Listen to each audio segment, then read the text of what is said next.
Treasury Secretary says 90% of Americans will be happy about upcoming paychecks. About 9 out of 10 working Americans are about to find out firsthand why the tax cut passed by the GOP-controlled Congress and signed by President Trump is going to be good for them, and the evidence will possibly be in their next paycheck.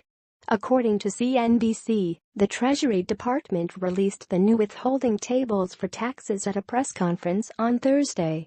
Those tables show how much employers ought to be withholding from their employees' paychecks for federal tax purposes. While the withholding changes are voluntary on the part of employers at the moment, they must comply with the Treasury Department's guidance by February 15. That means, according to Treasury Secretary Steve Mnuchin, that 90% of American workers will receive an increase in their take-home pay by the middle of next month.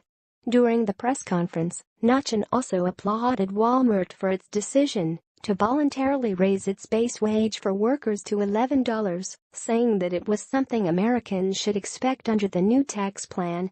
"We thought that tax cuts would be great for the economy, and we are thrilled with the number of companies reacting accordingly," Mnuchin said, adding, "We appreciate what Walmart is doing. We have been talking with lots of companies for a long time, and we are thrilled with how people are responding."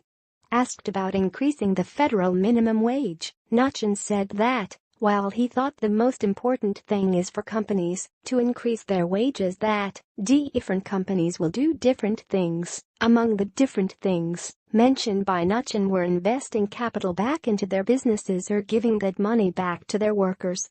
"That's because lots of things are going on in the economy," Mnuchin said.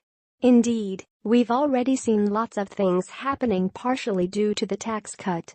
Walmart wasn't the only company announcing a wage increase voluntarily this week.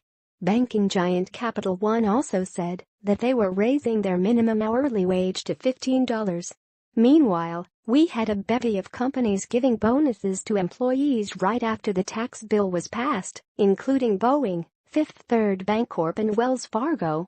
And, even though liberals decried the fact that some companies may use the tax cut to reinvest in their companies, Salon dedicated an entire article to maligning a quote from Mnuchin that the purpose of the Tax Cut Act was to put more money in companies so they could compete competitively with international companies. "That's also a win for American workers. Reinvestment in industry means more jobs and better jobs for the American worker. The biggest raise most people can receive, after all, is going from unemployment to or underemployment to well-remunerated employment. And even if you're already employed, there's a 90% chance you're going to like what you see in your paycheck next month. The proof is in the pudding, as they say, and there's going to be a whole lot more pudding for American workers in February." Please like and share on Facebook and Twitter with your thoughts on the tax bill.